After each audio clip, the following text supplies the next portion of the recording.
हळद आणि दालचिनी डिटॉक्स वॉटर कसे तयार करावे। साहित्य: 1 चमचा हळद पूड घ्यायची आहे किंवा लहान हळदीचा तुकडा घेतला तरी चालेल। 1 किंवा 2 चमचा दालचिनी पूड घ्यायची आहे किंवा 1 दालचिनीची काडी घेतली तरी चालेल। 1-2 चमचे शुद्ध मध घ्यायचे चवीसाठी। अर्धा लिंबाचा रस अतिरिक्त विटामिन सी साठी किंवा तुम्हाला इच्छित असला तर। आणि हे सगळं मिश्रण तुम्हाला 2 कप कोमट पाण्यात टाकायचं आहे आणि रोज तुम्हाला हे सकाळी खाली पोट प्यायचं आहे। तर गाईज, आज मी तुमच्यासोबत शेअर करणार आहे हळद आणि दालचिनी डिटॉक्स वॉटरचे फायदे। हळद आणि दालचिनी हे डिटॉक्स वॉटर एक नैसर्गिक आणि आरोग्यदायी पेय आहे, ज्यामुळे शरीर शुद्ध होते आणि अनेक आजारांवर गुणकारी परिणाम होतो। हळदीतील कुकुरमिन हे अँटीऑक्सिडंट आहे, जे शरीरातील सूज कमी करते। दालचिनीमध्ये अँटीमायक्रोबियल गुणधर्म आहेत, जे संक्रमणापासून बचाव करतात।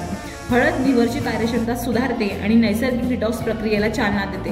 दालचिनी पचन सुधारते आणि विषारी पदार्थ बाहेर टाकण्यास मदत करते।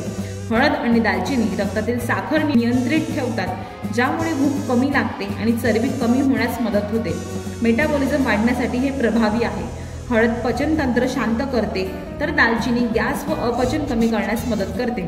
शरीरातील सांधेदुखी किंवा आर्थरायटिससाठी हे पेय उपयुक्त आहे। हळदीच्या अँटी इन्फ्लेमेटरी गुणधर्मामुळे सांधेदुखी कमी होऊ शकते। हळदीतील अँटीऑक्सिडंट त्वचेवरील डाग कमी करतात, तर दालचिनी त्वचेला पोषण देते। काही महत्त्वाच्या गोष्टी लक्षात घ्या, याचा नियमित वापर केल्यास दीर्घकालीन फायदे मिळतील।